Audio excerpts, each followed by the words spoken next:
हाय दोस्तों, आज की वीडियो में हम बात करने वाले हैं डीपीएफ से रिलेटेड बात करने वाले दोस्तों। डीपीएफ कब क्लीन कराया जाता है, डीपीएफ को कैसे मेंटेन करें और कैसे वो जाम हो जाता है और क्या दिक्कत आती है और क्यों आपको डीपीएफ क्लीनिंग की राय दी जाती है या फिर डीपीएफ आपको क्यों बदलना पड़ता है। तो आज की वीडियो में ये सारी चीज़ें शेयर होने वाली है, इसलिए दोस्तों वीडियो के एंड तक बने रहना। अगर आप मेरे चैनल पर नए हैं तो फटाफट चैनल को सब्सक्राइब कर लीजिए, फॉलो कर लीजिए ताकि मेरी हर वीडियो की अपडेट आप तक पहुंच सके, क्योंकि मेरे चैनल पे हमेशा ऑटोमोबाइल से रिलेटेड आपको वीडियो मिलती रहती है। तो जैसे कि दोस्तों हमने बात कर रहे थे कि डीपीएफ क्लीनिंग की बात कर रहे थे या फिर डीपीएफ के अंदर प्रॉब्लम कैसे आती है, कहाँ से आती है और क्यों आती है, ये आज के टॉपिक है हमारा। तो दोस्तों मैं आपको बता देना चाहता हूँ कि जैसे कि अगर कंपनी फिटेड जो डीपीएफ होता है, तो जैसे कि एक हर एक चीज़ की एक लिमिट होती है चलने की। जैसे कि 1 लाख किलोमीटर इंजन चलता है नॉर्मली, जैसे डीजल इंजन जो होता है उसके अंदर टाइमिंग बेल्ट हो गया, फ़ैन बेल्ट हो गया, बाद में उसके इंजन ऑयल हो गए, उसके फिल्टर्स हो गए, उसके पिस्टन्स हो गए, क्रैंक हो गई, इन सब की कंपनी ने एक रेंज बना रखी है कि इतने रेंज बाद आपको कुछ भी हो जाए बदलना ही है, कुछ भी हो जाए उसको रिपेयर करना ही है।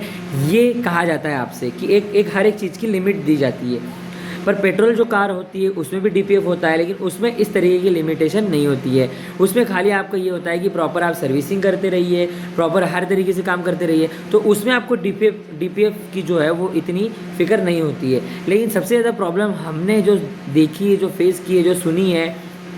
या मुझे जो कमेंट आया वो है सबसे ज़्यादा डीजल कार के लिए। तो डीजल कार के लिए सबसे मैं पहले आप सभी को बता देना चाहता हूँ कि अगर आपकी कार में जैसे कि टर्बो फिट है और अगर कहीं से टर्बो लीक भी करता है, टर्बो के अंदर जो उसकी जो और कोर होता है उसके द्वारा जब ऑयल लीक करता है तब डीपीएफ जो है वो चोक होने के चांसेस हो जाते हैं। या फिर अगर आपने कार आपकी जो है उसका टाइम पे आपने ऑयल चेंज नहीं किया, फिल्टर चेंजिंग नहीं किया, टाइम पर उसकी आपने प्रॉपर सर्विसिंग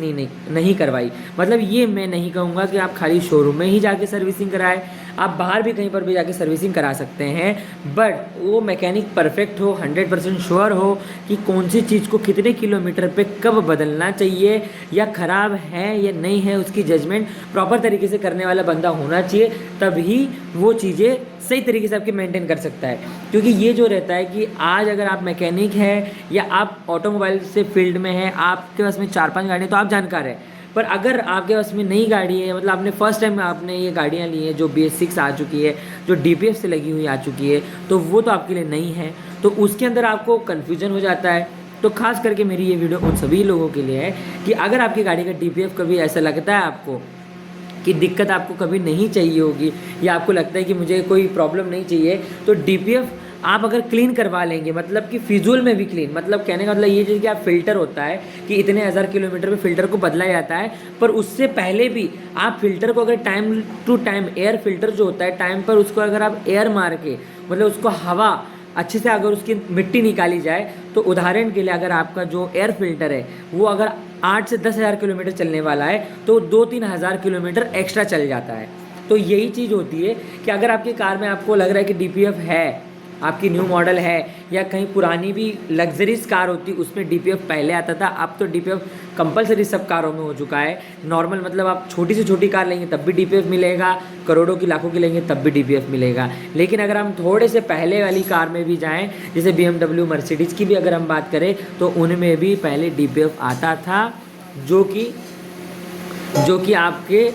क्लीनिंग तब भी होती थी, लेकिन तब वो इतना प्रचलन में नहीं था और जो भी हाई लेवल के लोग हैं वो कार लेते थे, वो तो डीपीएफ का उनको इतना कोई फिक्र नहीं होता था, वो टाइमली हर चीज़ हो जाती थी। तो दोस्तों मैं खास करके उनके लिए लेके आया हूँ कि अगर आपको लग रहा है कि आपकी गाड़ी का डीपीएफ ख़राब, कोई आपको दिक्कत आ रही है, परफॉर्मेंस में प्रॉब्लम आ रहा है, कोई दिक्कत आ रही है, तो ये जो मेरे पास में डीपीएफ क्लीनर आप जो देख रहे हैं मेरी स्क्रीन के ऊपर, ये लिक्वी मोबो का है ये वाला। तो ये डीपीएफ क्लीनर जो है ये मैं आपको इसलिए प्रीफर करूँगा कि ये एक अच्छा क्लीनर है, ये एक ब्रांडेड कंपनी है। और ऐसे देसी जुगाड़ तो बहुत सारे हैं कि कोई दवाई डालता है, कोई उसके अंदर यूरिया बोलता है या कोई उसको पानी मार लो क्लीन करने के लिए कहता है, तो वो सब अपनी अपनी राय हैं, सब अपने अपने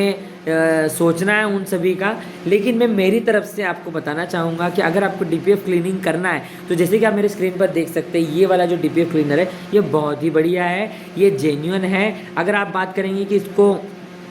कितने लोगों ने परचेस किया है, इसकी प्राइसिंग क्या है, वो भी आप सभी के साथ में शेयर होने वाली है डिटेल पूरी। तो दोस्तों मैं आप सभी को बता देना चाहता हूँ कि ये डीपीएफ क्लीनर मतलब जब ये क्लीन करेगा आपके डीपीएफ के अंदर एक्चुअल में क्या होता है आपको पता है। जो जैसे कि आप घर में आपके उसमें चाय के जो बर्तन होते हैं, जैसे कि जो चीनी माती मतलब एक अलग ही मटेरियल होता है, जैसे कि हम बोल सकते हैं कि